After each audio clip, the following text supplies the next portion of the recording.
Just a second.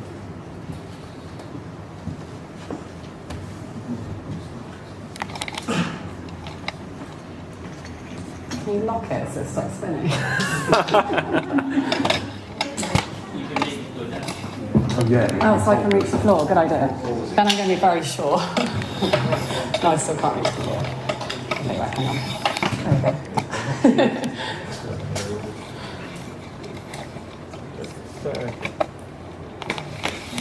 we go. Setting up camera.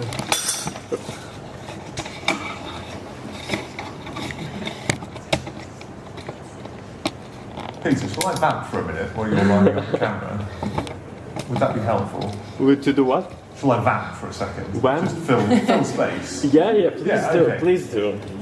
Thank you all for coming. Welcome to Lewis Silkin. I'm sorry there's not more of you. We thought there would be, but I think the rain has put some people off, unfortunately.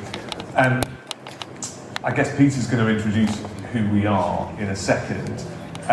But we, Lewis Silkin, whose building you're in, are a law firm that works with tech companies very early and then all the way through to real sort of giants, household names. And we've been working with companies, working with DLC for years and years, before the ICO boom, in fact. So we've been riding all of that wave as it's come through. And I've been here 6.5 years now. So I was here when that all happened. And me and a couple of the other guys here have been working on that and have seen it kind of come and go. So I'm a fundraising lawyer by trade, used to working with venture capital and all of those kind of equity fundraisers. But if our clients are interested in it, then we're interested in it, right? So when equity crowdfunding was a thing, we got interested in that. When ICOs came along, we learned how to do those, although the running joke between the team here is that we learned how not to do those, and that was actually the more important thing, because a lot of service providers got a bit greedy and got their fingers burned with slightly humming.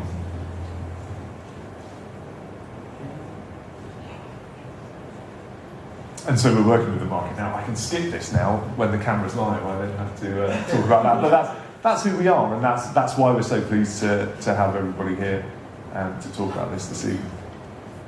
Well, yeah, thank you for coming. Welcome to Startup Grind and Lewis Silkin. How many of you are here for the first time? Startup Grind, interesting. And I see some familiar faces, so that's good. So my name is Peter, or Prem. People also call me Prem, and Startup Grind is the world's largest community, independent community of entrepreneurs and innovators and investors. And what we do, we run monthly events in about 700 cities now. We've been doing this for 10 years, and we just love to help people to have this paid-forward attitude, to give first, then take. And I promise you, if you do this with each other tonight, maybe book a meeting or coffee or Zoom meeting, that something good will come out of it. And our next event is on the 22nd of November in the LTE space, and it's with Simon Square. So make sure to check that out as well. We're very grateful for Lewis Silkin. We've been working together for many, many years, probably 6 or 7 even. And they're supporting us so we can host these events, really. And tonight you can meet some of the people in the audience and around and talk to them. We have David, Kirsten, Bendy, and many other people from Lewis Silkin who are very helpful. And then they basically charge this Startup Grind value to kind of give first, and they have paid forward attitude. And I've seen many people come and they work off the clock to give you an advice that you might need. So don't hesitate to ask for anything that you might need.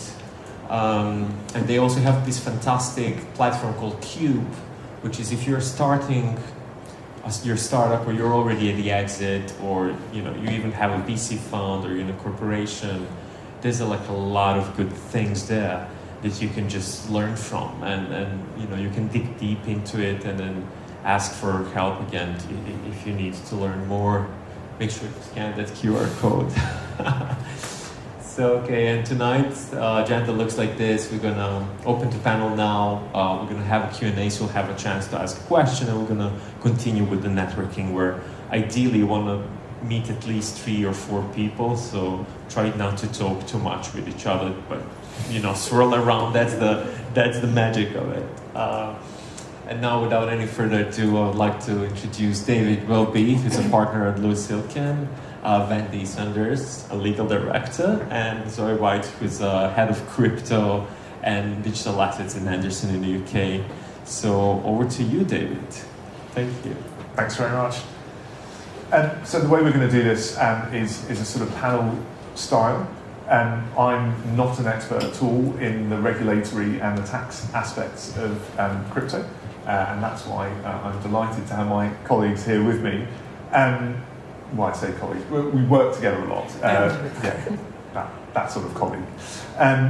One thing I just wanted to touch on before we started, I mentioned earlier, I think I'm used to working on equity fundraising, venture capital, that kind of thing, and I just wanted to deal with why don't you just raise equity? And I think this is a more complicated question today than maybe it was a couple of years ago.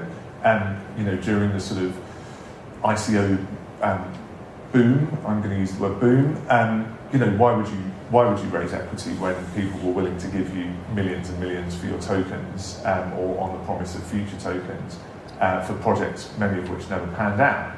It was, it would almost be rude not to take that money. They were so keen to kind of hand it to you. And so the idea of raising equity, if you were doing anything even vaguely related to crypto, was nonsensical. I think we're not there anymore. It's not, without meaning to sort of tread on territory, it's not the Wild West. The world is starting to catch up to the idea that there are these things called tokens, and that they should, in some ways, be regulated. And that's what we're going to spend most of the evening talking about. It's not so straightforward now as to say, equity is hard, tokens is easy. There's now a much more nuanced discussion, I think. So one of the things that I think is worth bearing in mind is that there are still a lot of equity fundraisers out there who simply cannot invest in tokens directly, and or can invest in tokens, but only if there's also an equity component. And it's just that I wanted to kind of float. I know that we're mostly here to talk about strictly token offerings, and that's absolutely fine. What I would say is, from my work on equity fundraisings, generally financiers are now much more alive to the idea that businesses that are SaaS-based or are crypto-based could well go token in the future.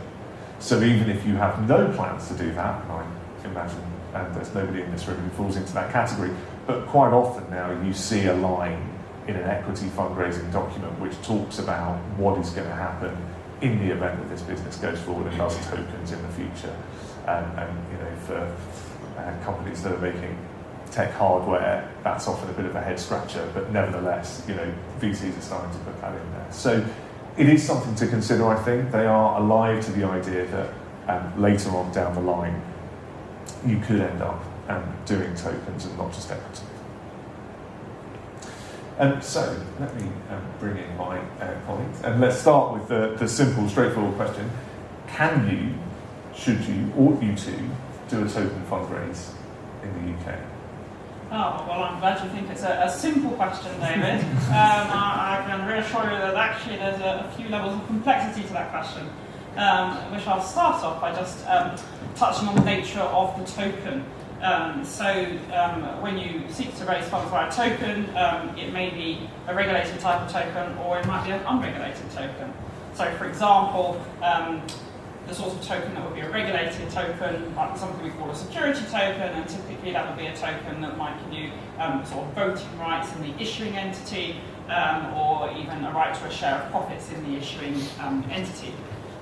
Examples of unregulated tokens, for example, might be a token that is more like a utility token or exchange token, and they could give you a right to the company's product, or actually just use as an exchange token without being asset-backed, for example. But putting that distinction aside, whether your token, I should say, in relation to regulated tokens, we already have, or in relation to securities, likewise security tokens. We already have the financial promotion regime in the UK if you actually want to promote those types of tokens. There are certain rules you must comply with. If you actually want to do certain activities in relation to those types of tokens, then you may also fall within the FCA's authorization regime. So there's those two regimes. But what we're really focusing on here right now is the complexity added by actually putting your, having actually what you're offering in a tokenized format. So whether it's regulated or unregulated token, you actually need to consider the impact of money laundering regulations, about the money laundering, terrorist financing, transfer of funds, information on the payer regulations 2017. So a bit of a mouthful, right?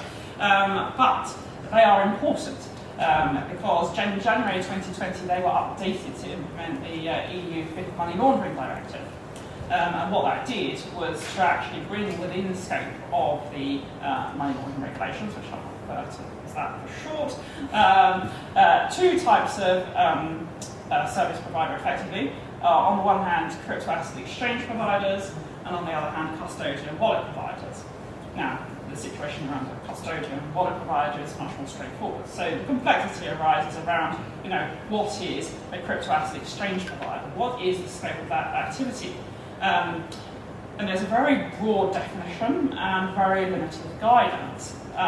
So in terms of the definition, essentially if you're in business in the UK and you are facilitating the exchange of crypto assets for crypto or for fiat as a business, you would be within scope.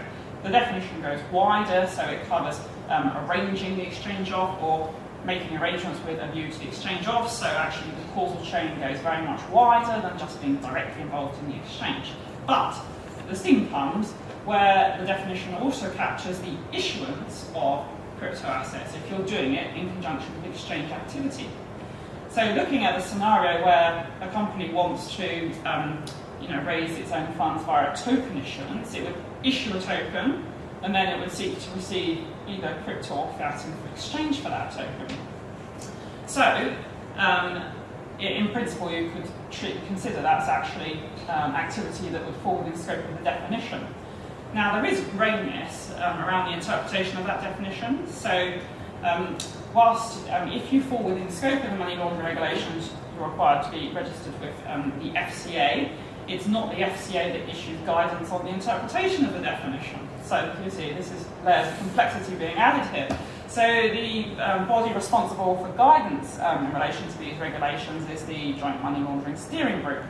And basically its guidance is about one page on what is a crypto asset exchange provider.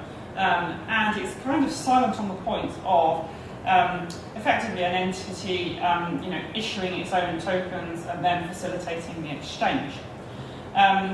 So the definition is wide enough to capture the scenario I've just described, which you would be doing through issuing a token and accepting the actual crypto in exchange for it. On a straight reading of it, you'd be in scope.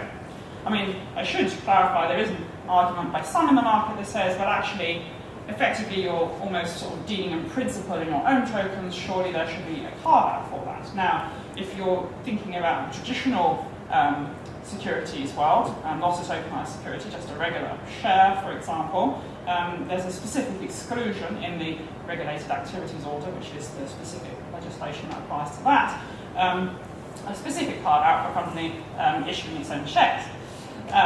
But there isn't an equivalent provision in the money laundering regulations. And so, given the penalties that exist and the lack of guidance, plus the stance of the FCA, where it's quite set against crypto asset activity, I wouldn't see the FCA actually adopting a favourable interpretation or a restrictive interpretation of the scope of the money laundering regulations, which is a long way of saying that I think that actually this type of activity could be within scope, and we wouldn't advise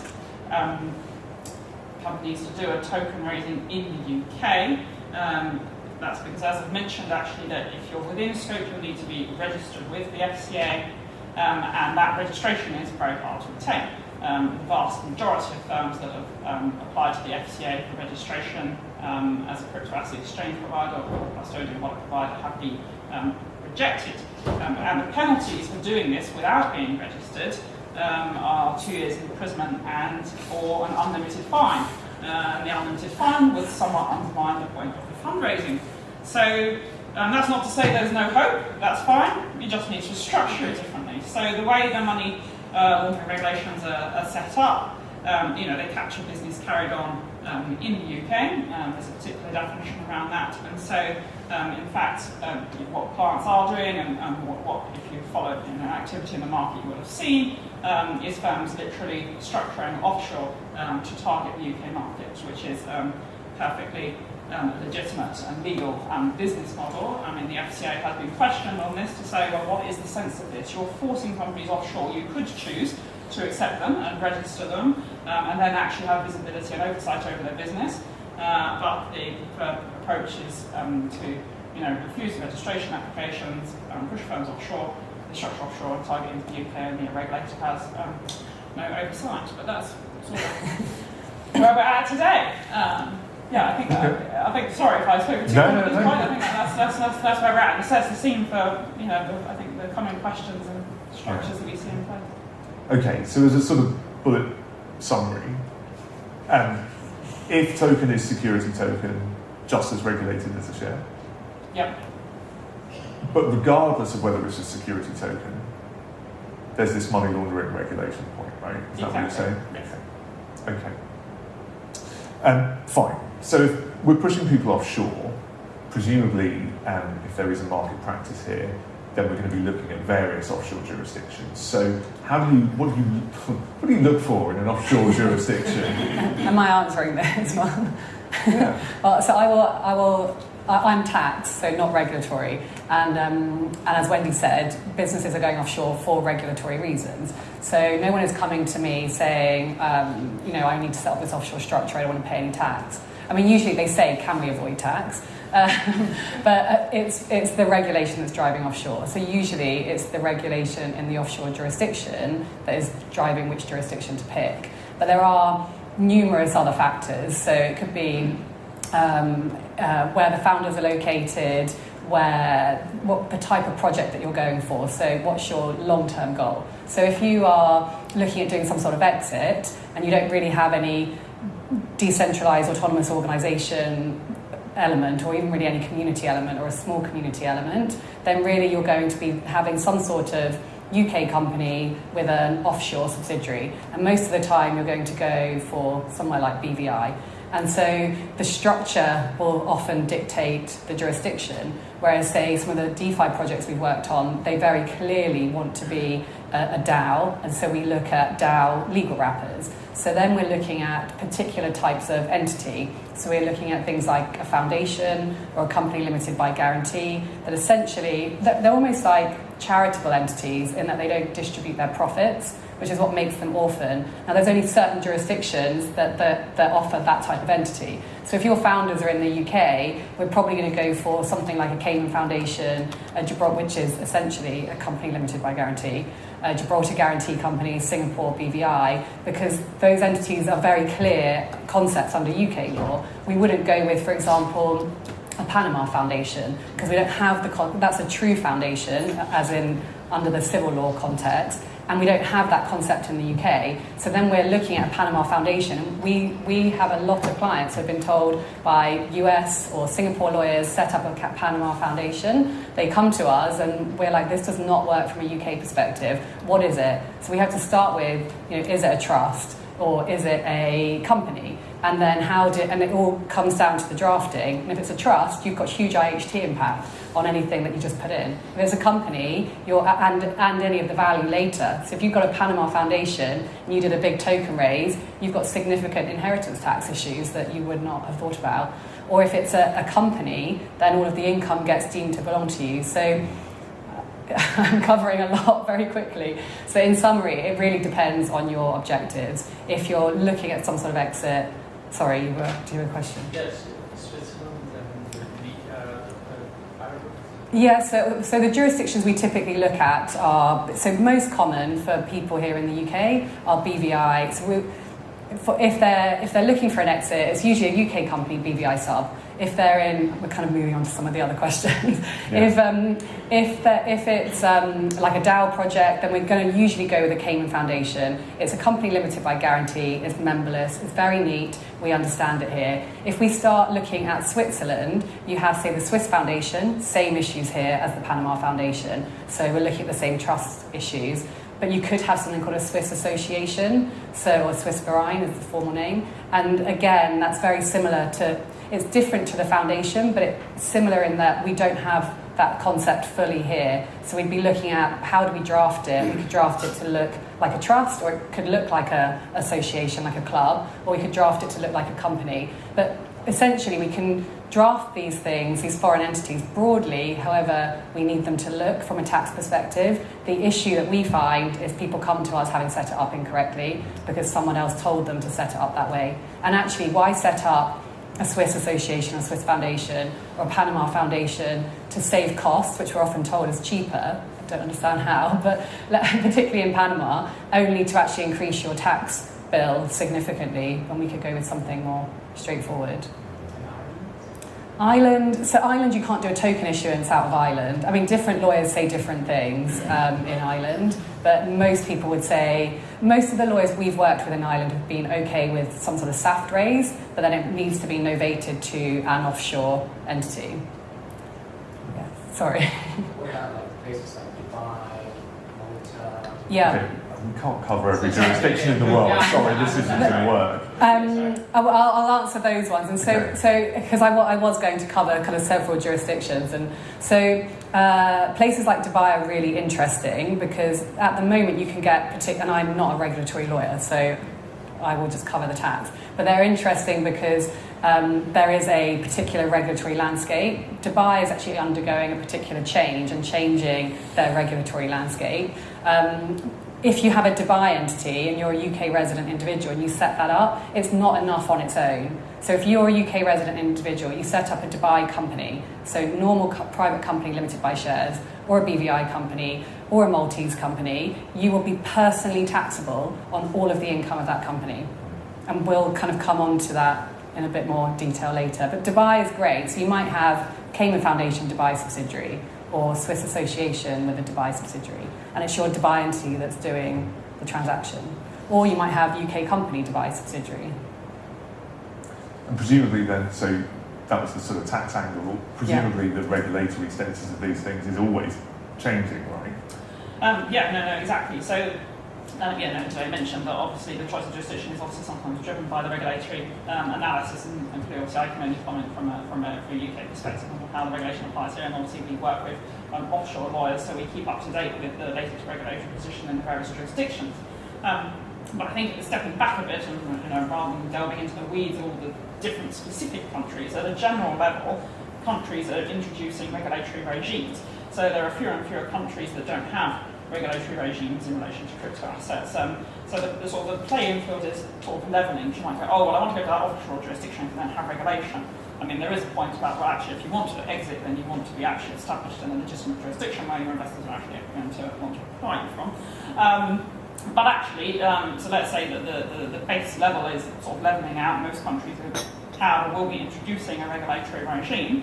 There's then actually a lot of competition between jurisdictions to win the business, right? So I think often we talk about BVI being the jurisdiction of choice. That's because people follow where other people have gone, and actually that's one of the most common ones at the moment, right? But other jurisdictions want to win work. So, for example, Gibraltar's in a special position. So post Brexit, I appreciate a lot of people here won't be in the financial services industry; they'll just be focused on crypto, but post-Brexit, firms lost passport rights across Europe, which enabled you to carry on, regulated activities in your country passport. That doesn't exist anymore for most European countries, but there is still a passporting arrangement with Gibraltar.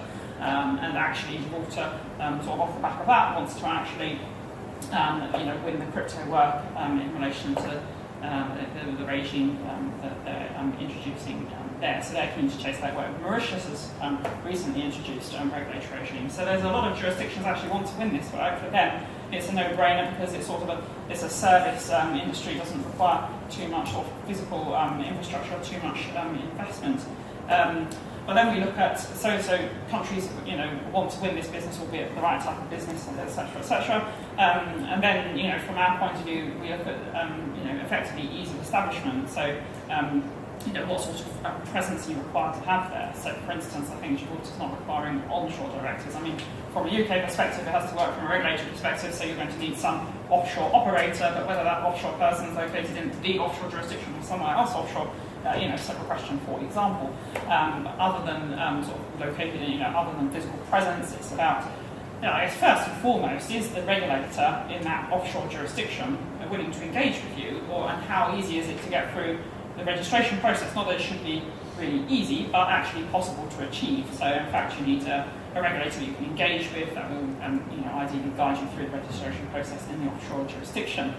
Beyond that, it's helpful, obviously, if there's an established network of service providers to support the entity there, albeit a minimum presence, but you still need to have some support. So, for instance, corporate director, if you're actually in a jurisdiction that requires you to have one there, lawyers and infrastructure, plus also the possibility to get a bank account. Some jurisdictions it's hard for crypto firms to get a bank account. And then lastly, I think long list is just other regulations in that jurisdiction that may affect the particular business model in question. So actually, if your business model involves an element of gambling, for instance, whether local gambling law, so aside from the crypto regulation and crypto law, whether, for instance, local gambling law might make that jurisdiction less attractive. So yeah, just thinking about other local laws and how that works together as a package for the particular business in question. Yeah, that was going to be my next question, actually, which is no, that's okay. It's a neat segue. So the nature of the business, right? So we've talked about the tax considerations for the stakeholders, essentially, and for the company itself. We've talked about the reg considerations. What about the sort of nature of the business? So do we see businesses that are in particular subsectors within crypto going to particular jurisdictions? Is there a rationale for that? Yeah, I think as Wendy was saying, that if you're gaming or gambling elements, it's not going to be in BVI, so you're probably looking at Panama, and that's the one that seems to come up. Now, we don't recognise Panama, recommend Panama, because we're not regulatory lawyers, so usually the lawyer will say, okay, Panama works better for gaming long term, this is the entity you should use, and then we will structure how that should be held and the type of entity. For things like digital land, so if you have an element of digital land in your project, and people will say digital land and leasing, it's not real land, it's code, as you know. So actually, we don't have rental income, we have IP that's being licensed, and we have royalties. Now, most jurisdictions will withhold taxes on royalties. So actually, if you were selling an NFT to the US and actually there was a kind of leasing of or licensing of digital land in there would be 30% withholding tax. And then you would need to have a double tax treaty, so you needed to receive in a company with a treaty with the US that would reduce it. So then that becomes quite important. And actually with jurisdictions like the US, it becomes very difficult because the US doesn't have double tax treaties with BVI, Cayman, doesn't have a treaty with Singapore or Gibraltar. So you then have to actually look at carving out parts of the project. So trying to have, say, your digital land ownership in a treaty country, and then the NFT sale in, say, the BVI entity, and then looking at kind of intercompany relationships. It becomes quite complex quite quickly. Okay. So that's, I guess, probably that's the answer. So if you're targeting various jurisdictions, so we already said you can sell tokens into the UK, and the FCA, for whatever reason, is not concerned about that, as long as you're not an English company doing it. Is there any other sort of target market consideration that we need to think about here? I mean, presumably they're both from the reg and the tax angle. You sort of touched on this a second. Yeah, I think a couple of things. Going back to what Wendy was saying earlier, so kind of reputationally, so you might have partners that you need to partner up with, and that could be like MasterCard or something, and they don't want to engage with a BVI entity. So that might then dictate somewhere like Singapore or Switzerland. There is actually also a piece of anti-tax avoidance legislation, which is pretty unique to the UK, which no one ever talks about. And so if you have a BVI company that sells tokens to UK persons, so UK sales, of more than 10 million sterling in each year, that BVI company has to register for tax and pay UK income tax at the basic rate of 20%. And no one talks about that. But if you have if your entity selling the tokens has a double tax treaty with the UK, like Singapore, then you override that. But you only get the benefits if you're actually paying tax in Singapore. Okay. So you'd have to be paying, 17% in Singapore. So it's kind of much of a muchness. I knew it was 17. What about from the sort of regulatory angle? Is there anything we need to... So the thing that I was thinking of, you mentioned financial promotion earlier. So I guess specifically for a token which is or could be a security token, does that give you any concerns about where you're selling those tokens? So the thing about the financial promotion regime is it takes effect where the promotion is received. So this is the daft thing about considering the jurisdictional difference in application between the money laundering regulations and the financial promotion regime. So you can structure offshore for your activities under the money laundering regulations, which enables you to sell to, in terms of the sort of selling activity into the UK, from offshore, as long as you're not registered and established here, you get out of that problem. But the financial promotion problem, in a sense, remains because if you're selling to a UK investor, first of all, you're going to advertise to them to say, would you like to buy this as a financial promotion? And that takes effect where it's received, so that takes effect in the UK. So at the moment, if you're a security token, you're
to approve financial promotions.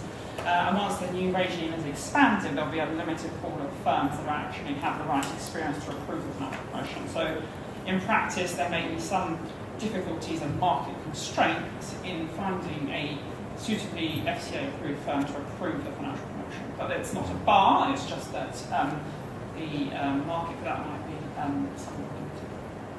Okay, interesting. And presumably, I mean, we're both English qualified, so we can't get into the ins and outs of every jurisdiction, but presumably that's a similar sort of thought to why in the US, if you're selling tokens, you need confirmations from the buyer that they're an accredited investor and all of that kind of thing. And there are similar rules in various jurisdictions. Okay, yeah. Interesting. Fine. I could just add one point that some firms rely on other jurisdictions as reverse solicitation. So if an investor were to become aware of you, you didn't actually target them, but they spontaneously came to you, you'll be able to do the selling aspect, and you wouldn't have actually been making a financial promotion because they approached you. So if they happen to find you in that way without you actually advertising, then you could make the sale and not be falling foul of financial promotion regime. Obviously, there's a fine line about what constitutes reverse solicitation. So yeah, no, not at all. I didn't advertise to him, I just happened to mention, yeah. I imagine that happens a lot though in crypto because everyone's talking to everyone, so it's not unfeasible. No. Not unfeasible. That's our firm conclusion. So we've touched on a lot of this already, and it might be that you've said everything you've got to say, but the sort of tax advantages of being offshore, there must be, clearly we're having to kind of develop a structure that perhaps we'd rather not in the event that it was possible to do these things from the UK. But are there other advantages that we haven't touched on yet of having an offshore structure?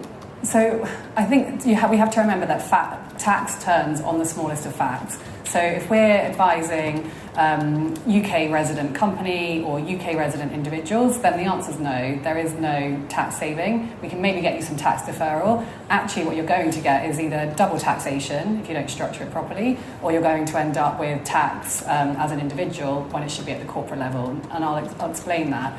If, however, you've got people that are in multiple jurisdictions, then we can play with those facts and potentially get some additional tax advantages. But just let's focus on UK resident individuals and UK resident companies. So we have 100 years of case law that stops individuals and companies from setting up offshore companies and parking profits there. And those rules work either by deeming all of the income of the company to belong to you, so either you as a shareholder or to the shareholders, or you might be a director of the offshore company and actually just made it tax resident here, so it's subject to corporation tax. So most of the time, we will have people come to us if this is kind of they've already done stuff. If they come to us before doing something, then there's more we can do. But a lot of the time people will come to us and they would have set up a BVI company and they say, we've issued a bunch of SAT, we've now got some money, can we do some tax advice? And these are UK resident individuals, they've created a BVI company, it's raised 5 mil, they are taxable personally at 45%. It doesn't matter that regulation pushed them offshore, that is not a sufficient motive defence, they will be subject to 45% income tax. Now in that type of scenario, usually the tokens haven't been minted, so actually we're not recognising revenue yet from an accounting perspective, so we have time to unwind. Or, as I was saying, they're the directors, so actually they made it tax resident here, so they need to register for tax, pay corporation tax, which isn't a bad result. At least you're paying it at the corporate level with ability to deduct all your expenses and not as individual shareholders. Other scenarios are you have a UK company that created an offshore subsidiary, and again, all of the income of the offshore entity is deemed to belong to the UK parent. But in that scenario, it's called a controlled foreign company charge. You can't deduct any of your expenses in the UK. So if you raise that 5 mil, it's taxable in the UK at corporation tax rates, and you can't offset any of your expenses. So there's planning that we have to do. So through intercompany service agreements, we make sure that 5 mil raise comes back in as income, then we can deduct all the relevant expenses. It's that with the orphan structures, so the kind of Cayman foundations, the Swiss associations, depending on how they're structured, technically they block all of those anti-avoidance rules. So a lot of the projects which have an orphan structure will do the raise and then it will pay fees back into the UK, let's say on a cost plus basis. And so actually you're then able to time what comes back in with the cost you actually have, and so it's more tax deferral. So that works nicely, but I guess my concern there is we set up those orphan structures for commercial reasons, for creating DAO-type wrappers, but actually it could be very, very quickly manipulated into a tax avoidance or tax deferral scheme, and then that will get shut down eventually. So you're using the term orphan structure. That might not be one that everybody's familiar with. What's an orphan structure? So to me, an orphan structure is one that nobody owns. So it is structured in a way that it is absolutely itself entitled to its income, its assets, its profits. So it doesn't have shareholders. It might have members, but you can't distribute to them. Or it won't have beneficiaries, for example. Or it might have a charitable beneficiary that only gets paid out in certain circumstances. So this is probably the difference between a tax expert and a regulatory or legal expert, because so you're thinking of ownership then in terms of entitlement to funds coming out of it. Yeah. Okay. Yeah, we live and work in the grey and in and in substance. So what's actually happening in substance if you don't have any economic entitlement? So we're kind of less legal form, more what's happening in substance. Okay, interesting. So are these the sort of structures that you're seeing people set up when they're looking for a DAO structure? Is that the idea? Yeah. So our clients vary from DeFi projects that have a DAO element, kind of gaming NFTs or fashion NFTs, and there's really a kind of key difference, which is, do you want to have a DAO, and by which, and I think we're probably coming on to that, so I won't come into those questions, but where you're basically giving something away and you're happy to give something away, or are you creating something of value that you're looking for an exit from in future? So if you're creating something of value, then you're going to want to keep that in the same group. You're going to want your UK company because that's where all the people are, maybe other companies because you've got people in other jurisdictions, but your token entity is going to be part of that group because you want the value all in one place. But if it's a DAO, then yes, it's an orphan type structure because you're demonstrating to the community that no one owns this, that there isn't a handful of shareholders who are doing this for profit to rip it all out. It's actually the company, and then there's kind of various paths to decentralization and governance, and so the offshore director is actually just kind of implementing the will of the community of token holders, for example. Yeah, interesting.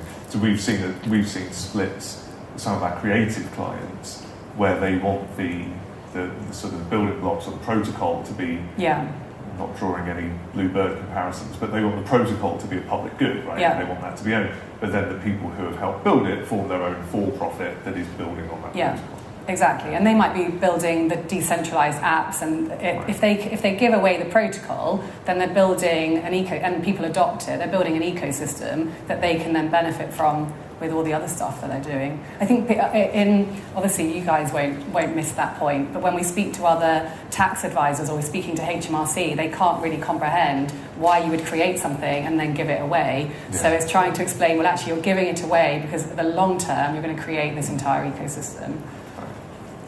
And so, go on. We've danced around it. Let's tackle DAOs head on. So let's start from the sort of regulatory structural point of view. I mean, what would you understand by a DAO? Well, I guess it's not so much what I understand by a DAO, but I guess I look at it very much like through a regulatory lens, and the key concern of a regulator in this context is that sometimes, or historically, I'm not sure how much this is an argument that's maintained currently, but entities or non-entities, DAOs, have asserted that they're not subject to regulation because of their decentralised structure. Regulation bites on centralised entities and centralised individuals. So if you are sufficiently decentralised, you can therefore not be subject to regulation because there's no one you can actually pin regulation onto. I mean, obviously, there's a cute point in the actual definition of DAO, decentralised autonomous organisation. What is it that's decentralised? Is it the governance that's decentralised, or is it the architecture that's decentralised, or is it both? Now, when I talk about what regulation bites on, I focus on the governance element of that. So, if you haven't sufficiently decentralised your governance, you will likely be subject to regulation. And I think all of the relevant regulatory papers out there at the moment think that there isn't currently a sufficiently decentralised DAO that would be able to avoid the scope of regulation. And so, go on then. So, in terms of the economic side of things. Well, I think kind of taking a step back, like when I talk about a DAO, I'm talking about it within a legal wrapper. So clients will come to us. So at work we say DAO or true DAO, and for us a true DAO is one that's not within a legal wrapper. But from a tax perspective, if it's not within a legal wrapper, what is it? So, we would treat it, probably our view is that it would be, say, a general partnership, but it could be an unincorporated association, and actually the Law Commission have published today their call for evidence on, how should a DAO be treated. So we will say to clients, particularly because the participants, whether that's from a governance or a founders, they're multi-jurisdictional. So even if we could get comfortable that it wasn't a general partnership here, other jurisdictions might not form that view. And so we will always advise, do put it into a legal wrapper, because then you have certainty. And that's why we then look at these orphan structures, because we're trying to mimic the effects or the objectives of a DAO. Okay. And when you're talking about a legal wrapper, we're talking about having a legal entity, right? Which you then kind of try and abstract the decision making. Okay, out to the token there.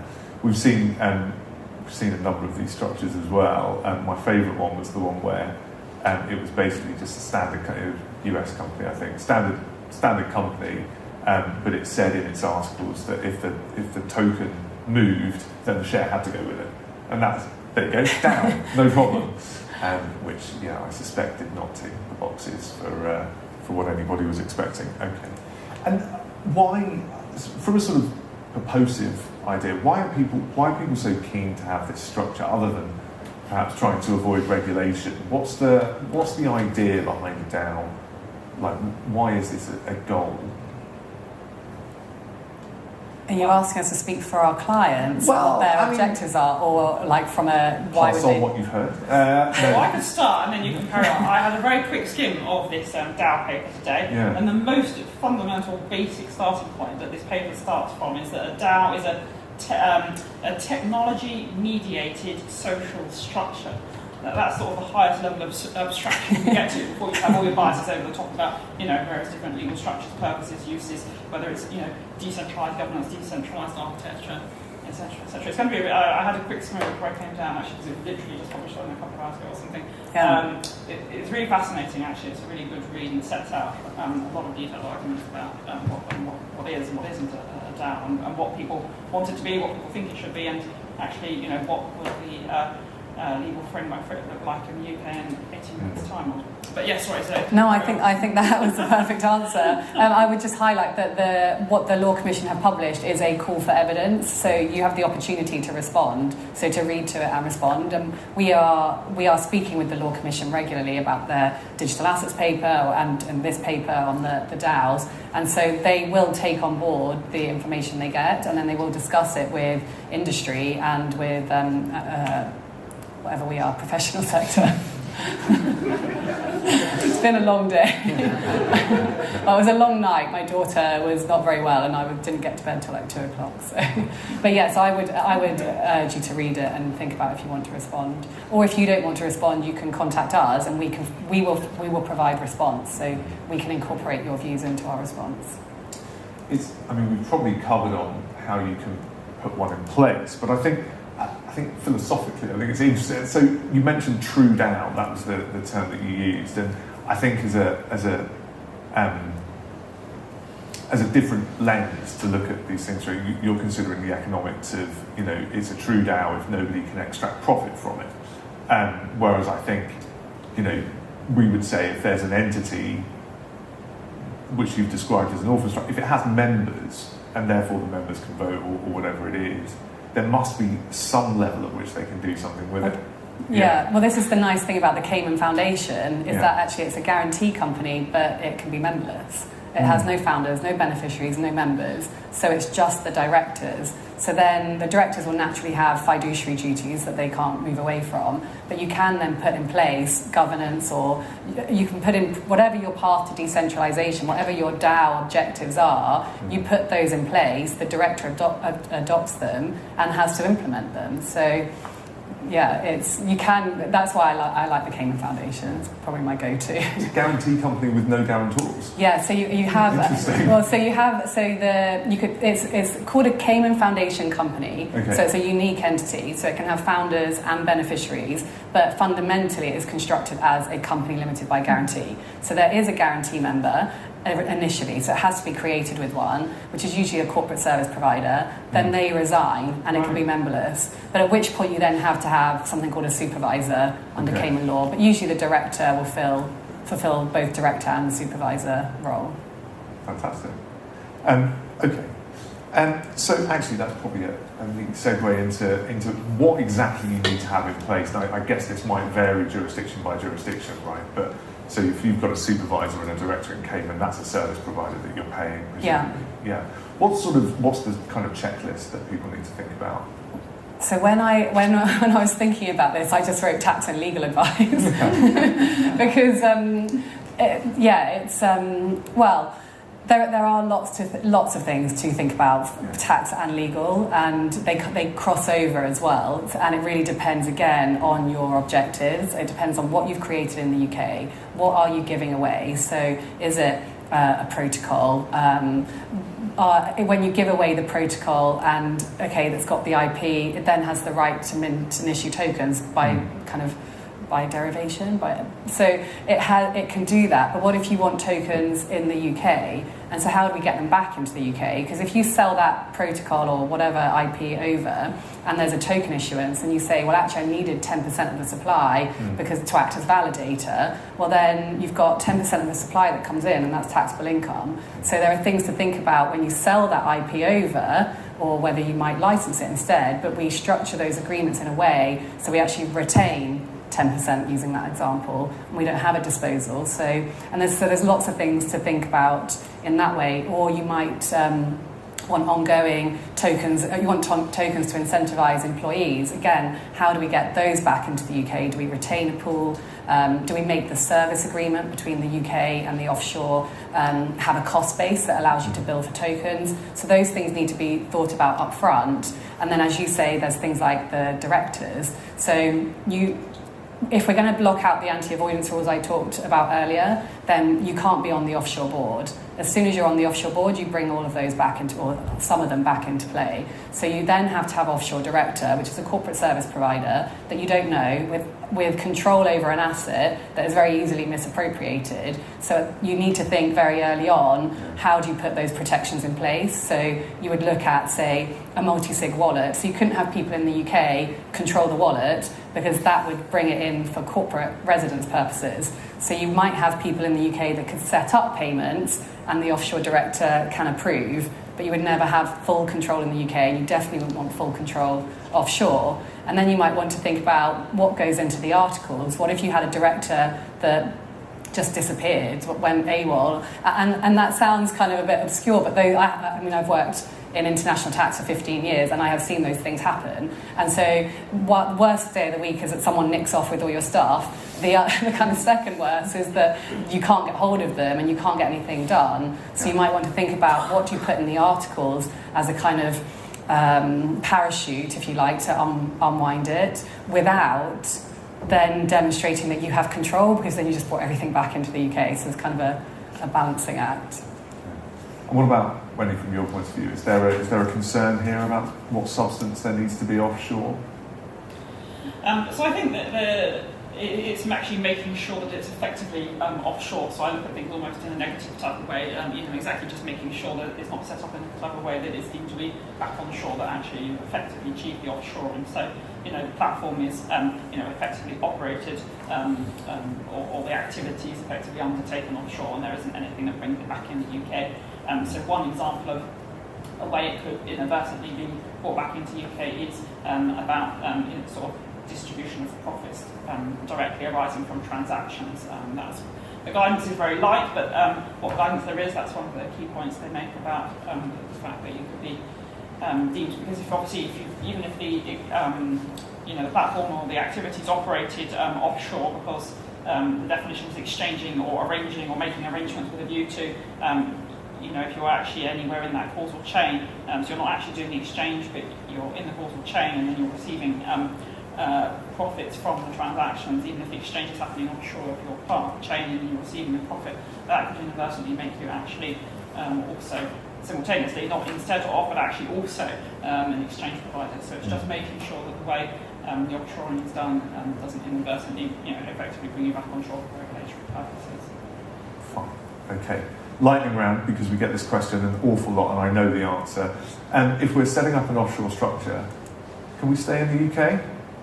Individuals, can the founders stay here? Yeah. In most projects, that's what we see, that they are essentially, as you said earlier, David, you've got the onshore development company doing development marketing, etc. You've got the offshore structure doing the token issuance. Now, let's assume they are completely separate. so you've got the orphan structure and the onshore, then yes, everything pretty much gets outsourced back to the UK, and then there's a service fee that comes back. I mean, some people do leave because then we can do more interesting things. But hang out in the BVI, why Yeah. not? But yeah, we get this question pretty much every time we mention an offshore structure, so I thought it was worth throwing in. I'm conscious we want to leave a little bit of time for Q&A. Just very sort of headline terms, when we're talking about getting regulated, whether that's under the money laundering, I'm sorry, not getting regulated, when we're talking about setting up one of these structures, what should we be thinking about in terms of timeline? So if we're looking at doing a token issuance this year, have we got time to get a structure in, or is that... Oh God. No, I think the answer is no. Well, it's possibly, if you're a UK company, BVI sub, then actually maybe that you could make that happen. If you're looking at an orphan structure, then no. But from a timing perspective, the most important thing I could tell any of you is if you're doing a token issuance, and you're having a founder or you're having your own allocation, the most important thing timing-wise is we get your allocation in place super early, so before you do any SAFT raise. Because if you're going to have a token allocation and you issue a SAFT that gives us a price of 20 cents a token, when you get yours, you're going to at least be deemed to have tokens with a minimum value of 20 cents. So actually what we try to do is at least 3 months before you do a token issuance, maybe you could push it to a month, but 3 months is the kind of safest place. 3 to 6 months, 6 months would be even nicer. Let's go with like 1 to 3 we could make work. Yep. Then what we would do is look at all your, we'd do a valuation and you'd buy your tokens at that valuation, and that valuation would be using a cost-based approach. It's a bit like when you get share options. If you pay the unrestricted market value, you're not going to have income tax. You're only going to pay tax when you sell them. So we'd look at all your cost to date divided by total token supply, or the expected supply, gives you a price per token. And usually if it's early enough, it's nominal, like 0.00 something. And then you buy your supply, so you paid for it, that's it, no tax until you sell.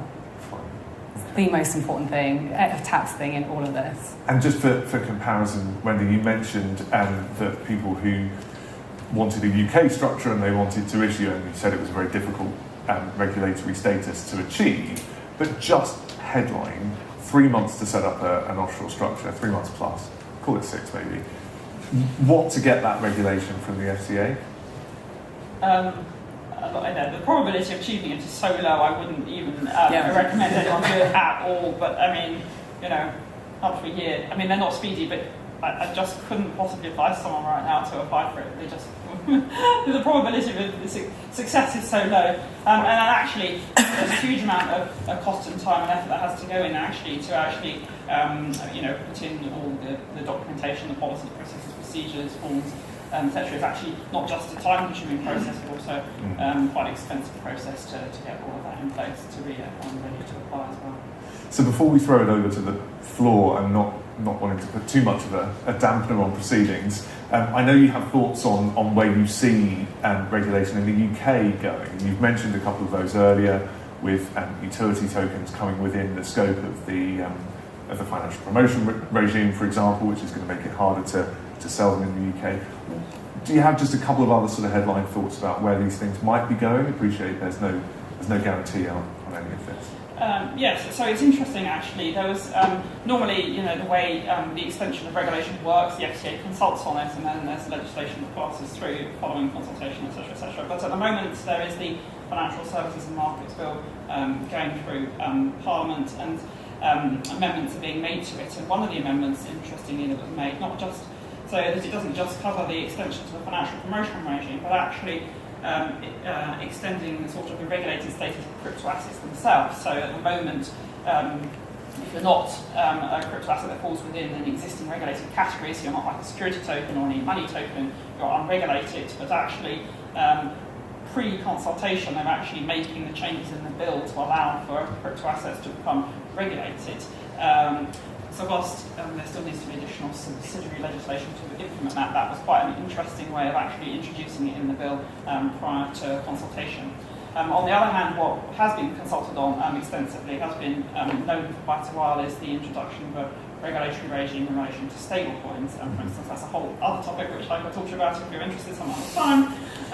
But that's coming in, and I highlight those two in contrast, right? Because in a sense, the FCA, I think at a high level, is anti, but has more concerns over crypto assets that are not regulated versus ones it can regulate, because then it can make sure that it oversees them.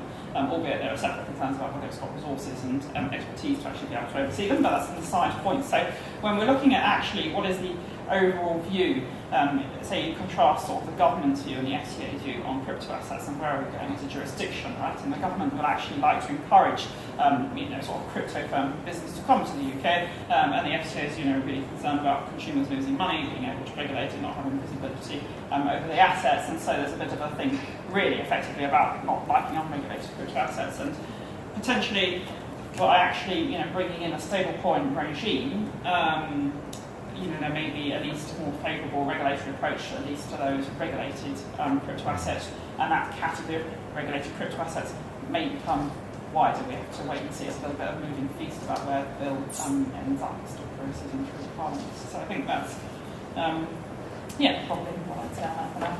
Okay, so yeah, let me finish there then on a suitably gloomy note and see if there's any questions. Yeah.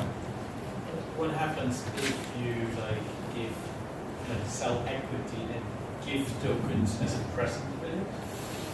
Yeah, so I think gifting tokens is not an exchange of crypto. You're giving them away for free, so you're not receiving crypto off of that. So I think gifting them is fine. So I guess that's analogous to say sort of an airdrop. It's not. So when the regulators put out guidance on airdrops, right? In a sense, often that question arises: is my token a regulated token because I gave it away free by airdrop, right? The fact you gave it away free by airdrop doesn't impact the regulatory status. If it was a security token, it's still regulated whether someone bought it from you, you gave it away for free. But actually, the status of an airdrop is obviously relevant when you're giving it away for free in terms of the money laundering regulations, because you wouldn't be exchanging it for anything, you're just giving it away, so it's not an exchange. So relevant in that context. I would add that most investors that we see who are looking at buying equity and then some sort of token, side letter or warrant or whatever, want to buy the token, albeit at, say, $1, because if they're airdropped, it's then taxable income, and what's the value of that income? So having a letter that says you're buying it for $1 or a pound or whatever makes clear that there was a negotiated price between independent parties. Otherwise, they'll have to do some sort of valuation to and if there's kind of a token generation event shortly after and a public sale, that could adversely impact them. Yeah, there's multiple ways. So it's a bit of a ping pong, right? Yeah. So with the pound, $1 or £1, would that then you've facilitated the exchange of crypto for fiat? Exactly. That's really what was that in the nature of business? But if there's a big difference between the cost, the market value, and you giving it away for £1, how's that affecting? So usually like a house, if you sell the house, price, you're gonna have. So at the time that you're usually entering into the equity and the token side letter, there's usually quite a while before the token generation event. So and they are independent third parties. So whatever price you agree is by definition arm's length or by definition market value. Yeah. Any other questions? Hi, thank you all so much for sharing. So if it's a company that sort of facilitates different DAOs, different communities, is the most sort of legally proper way would be a company owning like various Cayman foundations, that kind of thing, or leave them separate? So it's the company itself that its business is acting as a facilitator.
think that regulators are ever going to be able to regulate this kind of NFT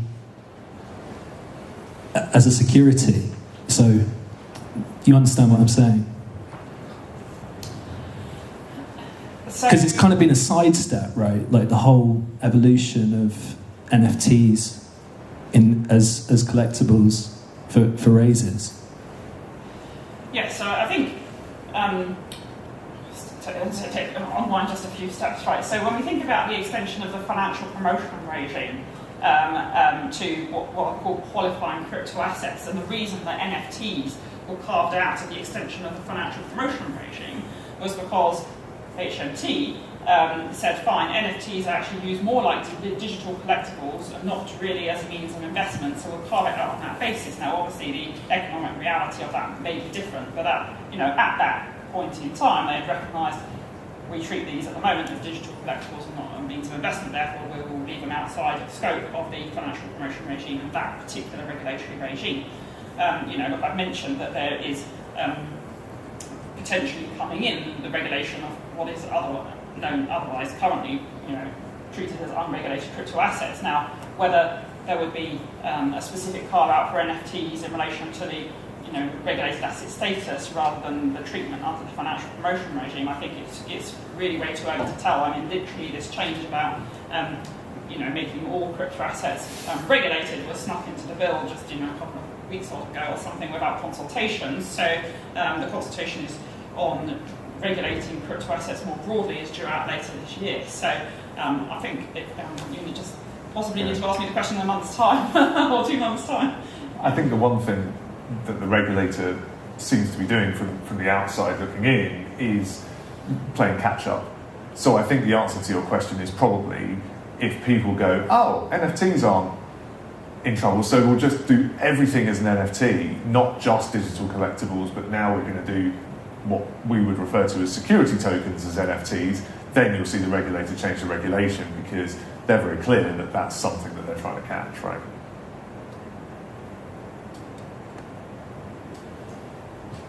Okay, thanks. Any other questions here? Very good. It means that you did a pretty good job. All right, well, there are drinks outside, so I hope that you will stick around and get to meet people. I don't think Peter officially put a clock on how long you're able to speak to any one individual, but do try and move around. And please, thank you. Please, join me in thanking Wendy and Zoe for